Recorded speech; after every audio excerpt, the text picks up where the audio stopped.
Greetings, my lord. This is the main screen of the game. Here you can see the resources of your domain, the mini-map of the world, and your capital. From here you can also open the research window, the spell book, enter your capital, and command your troops.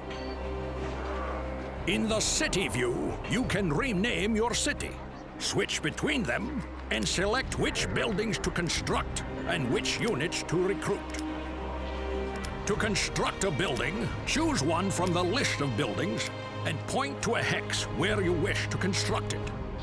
Remember that you may construct buildings only inside your city's boundaries, and that construction is possible only if you have enough resources, sufficient population, and a suitable free hex. Some buildings also require other buildings to be erected first, or the presence of a local resource such as gold or donkeys. In order to hire a unit, you must first have built the requisite structures, and you must possess sufficient resources. My lord, you have opened the research window. Here you can choose a spell to research. Choose wisely, and consider the information that appears when you hover the cursor over each spell's icon. This is your spell book, which contains all the spells you have learned.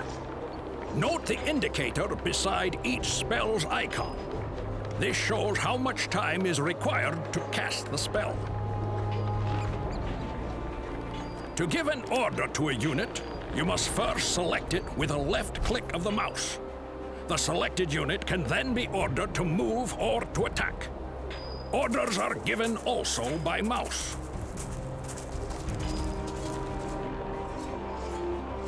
You may finish your turn by pressing the End Turn button at the bottom of the screen, or simply by pressing the Enter key.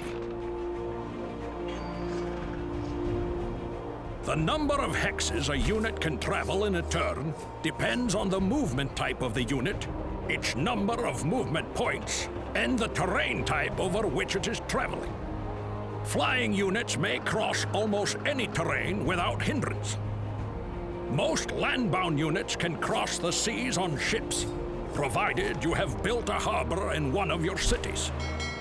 If a unit has spent all of its movement points, it cannot move further or attack that turn.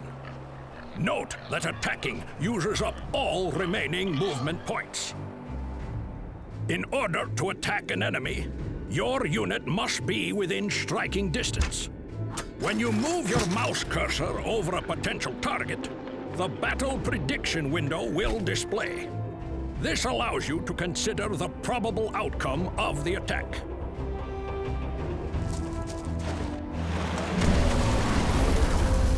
Your units may capture cities.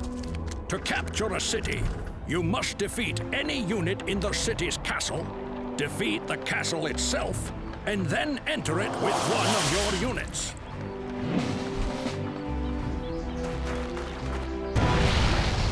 My lord, you have received the first humble request for your assistance. You may agree to grant it, or you may refuse. But do consider who is asking. It is unwise to refuse quests offered by the gods. They may become quite angry if you refuse, and even more angry if you fail to complete a task. You have opened the diplomacy screen. From here, you can enter negotiations with other great mages who you have encountered. With them, you may offer trade, make peace or non-aggression pacts, declare war, and so on. Also note the Circle of Gods, which shows you how you yourself and the other great mages stand with the gods of Ardania. To improve the relationship with a god, you may complete his or her quests. Improving these relationships will allow you to gain new spells and hire his or her servants.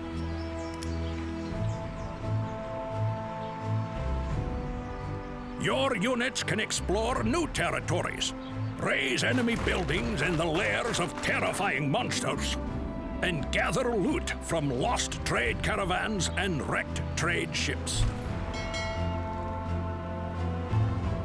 In their travels, your troops may find portals to other worlds. To enter a portal, simply send a unit to its hex. But I must warn you, my lord, that other worlds can be very dangerous places indeed. You had better have quite an army, or first send in a recon force. I would recommend a low-level unit, or even the summoned troop. Someone that won't be sorely missed.